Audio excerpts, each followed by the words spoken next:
3, 2, 1.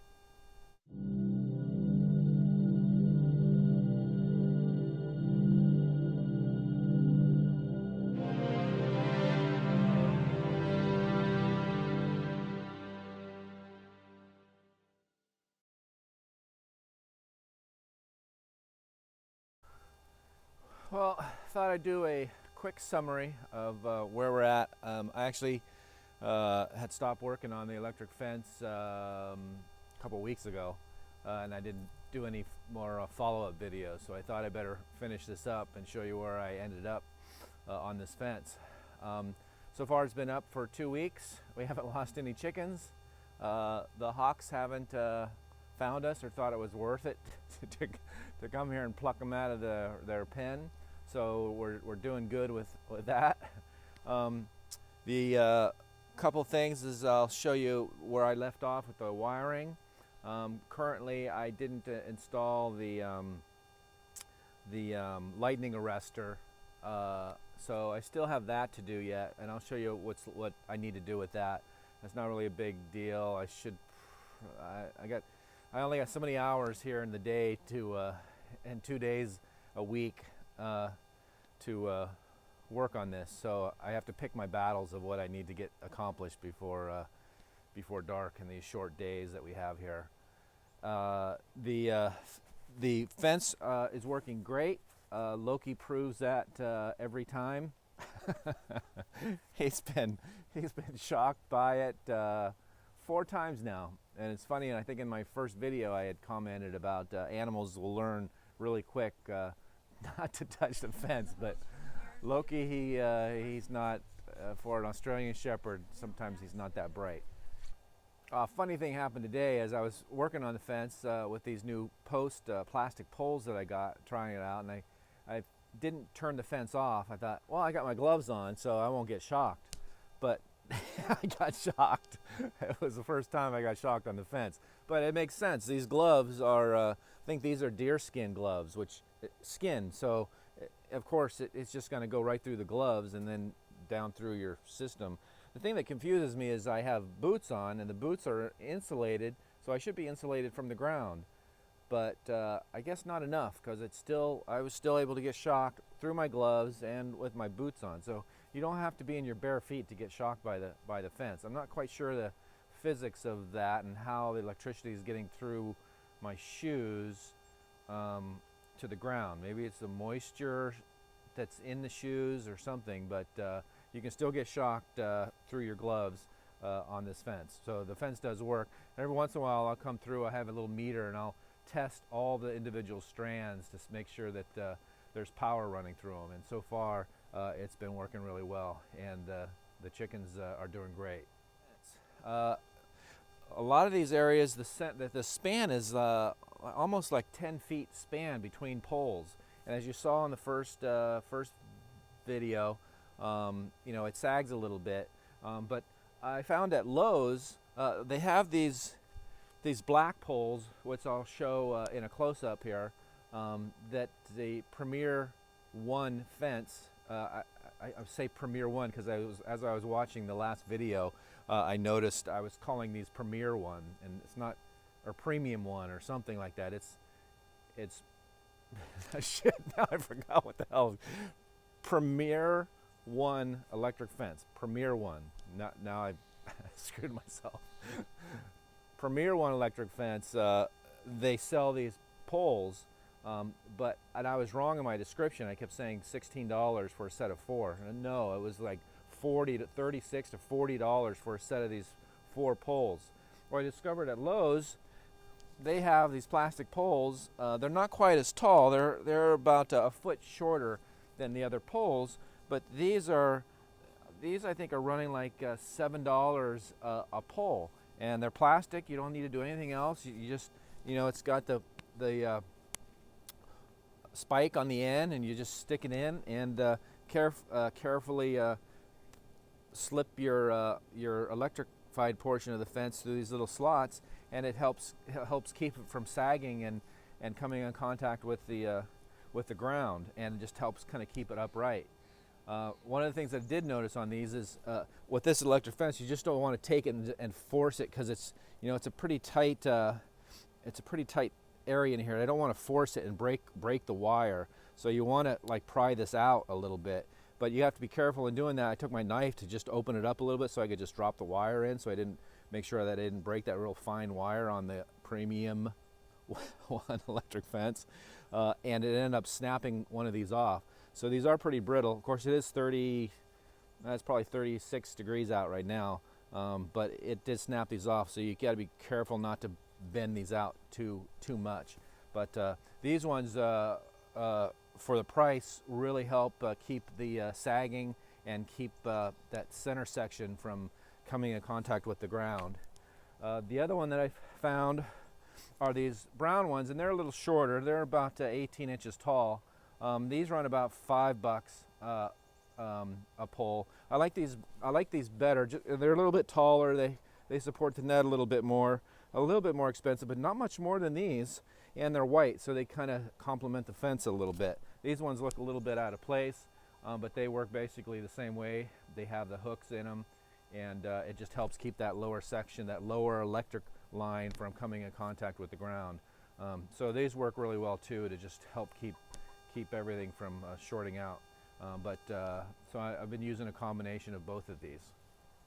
So I'll show you me installing both of these, and actually show you something else that I had done to get by, because at nighttime is a good time to walk around, and because you can actually, you can see the spark at nighttime if it's shorting out onto the ground. One of the wires or a leaf or a twig or something comes in contact with it, especially when it's wet and raining. It's that water that causes the current then to go down to the ground. When things are dry or just cold, not so much. I'm curious on what happens when it snows.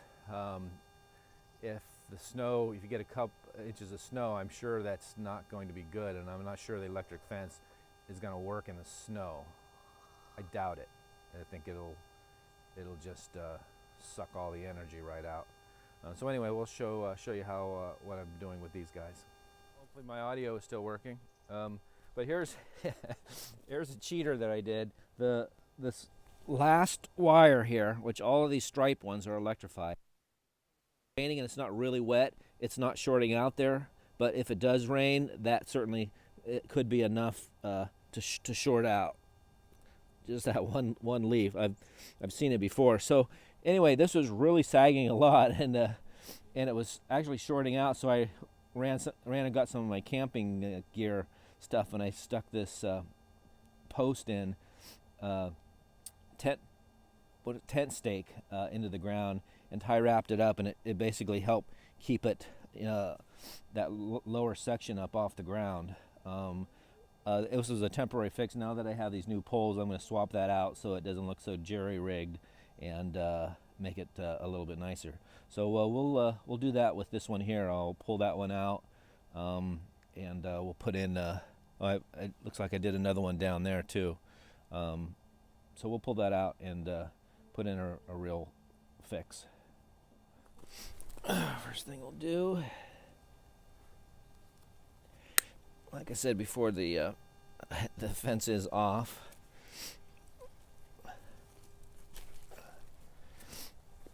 So as you can see here, with the sagging of the fence, can you see the ground? Yeah, you kind of can. All right, so as you can see here, the fence kind of lays down, and it's real easy for stuff to fall and get onto this last layer. So it's important to kind of lift this net up.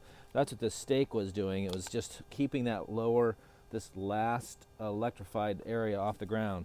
So I'm going to replace it with this stake that I got at Lowe's. And I think that these were like $7 or something like that. Pretty economical.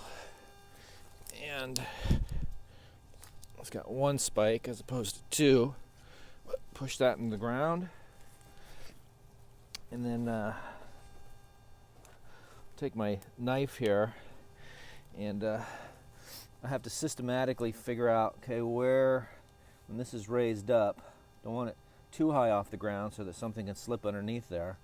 All right, so I've put this first one in, so it's sitting right here in this little groove here. This next strand, there isn't a clip there, but there is one here. So I'll open that up just a little bit. It doesn't take much to hold that into place. This one here, I don't want to force it down if I'm too low.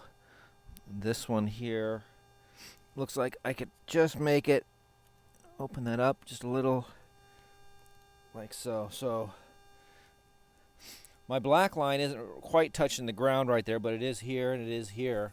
So I think that's pretty good, because anything, you know, possum or whatever tries to get in here, he's going to have to be smaller than 4 inches, or else he's going to hit that wire and get shocked.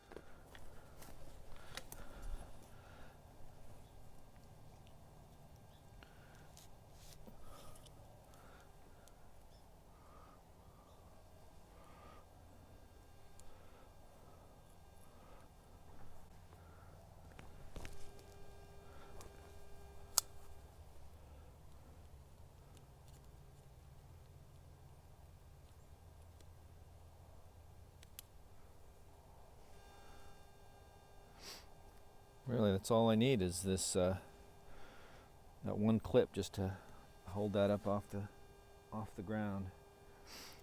And you still gotta, you know, especially if you're in this wooded area like we are here, you still kind of need to walk around every other day, especially when the chickens are inside. They're kicking all those leaves and stuff. I waited like 5 days before I did a perimeter check, and the chickens had come along here and kicked all the leaves and stuff from the inside up against the fence. So if it was raining out, it would have really started to short things out. I shouldn't say short them out. It's not really shorting it out. It's just it's running the current instead of running through all of these strands. It's going right straight down to the path of least resistance through the leaves or the sticks right into the ground. All right, so here we are on the inside. This is my power, and there is the box. The Premier One, the hot shock does a blinking thing telling you that it's energized. And down here, I have the wire that runs right. This wire runs down and right out and goes right to the grounding rod. The other side over here runs down and runs out through my same hole here, and runs outside here, and it basically has a clamp, and it clamps just, dang, I got shocked again. You touched that, and this clips right onto like an alligator clip, right onto the end of the Premier One terminal there, and that's all there is to it.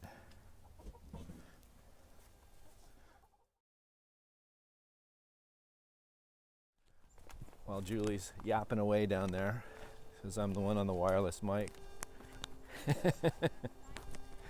She's saying good things about me, I'm sure. Nobody can hear what she's saying, which is sometimes a good thing. I heard that last bit. Don't try this at home. It's not recommended. All right, we're going to test the fence to see if it works. Are you going to touch it first? No, we're going to touch it at the same time. And don't just go like that. You need to grab onto it. No. You grab onto it with your tongue. And I'll just touch it like I'm that. That's this. Not. It's a touch. I guess I should take my gloves off, huh? Okay, ready? Well, I'm not ready yet. Are you ready? At the same time, one. Oh, wait. What are you going to do? You're just going to go like that? I'm going to just touch it like I did before. I'm going to grab it. No, don't grab it. Okay. What happens if you grab it? You might not let go. No, it's a pulse, so you'll let go. That's what's right. different about this fence. Okay. All right, we'll count. Just don't do this at home. We'll do a countdown from 5. Okay, ready? Yep. 5, 4, 3. Are you going to do it? Yes, I'm going to. Okay. 5, 4, 3, 2, 1. Oh! There was There's a delay because it's a pulse, so it's not electrified all the time. That's what makes it a safe fence for people and whatnot, because it has, unless you hit, it's like every 5 seconds it sends out that pulse. So technically, if something was really quick and it could get through the fence in less than 4 seconds, it won't get shocked. But that timing thing of it coming through works. The holes aren't big enough. Yeah, and the sides of this isn't what's electrified. It's That's just, what I should have just the said. I top. should have said I'll touch the fence and grab this. With your tongue? All right, good deal. Yep.